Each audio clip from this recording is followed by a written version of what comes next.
You ask Tiger to solve. This deals with linear equations with one unknown. The final result is a equals -16.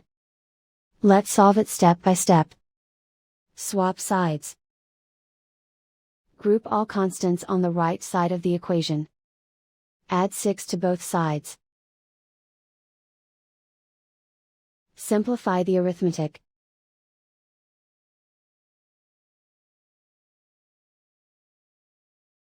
Isolate the a.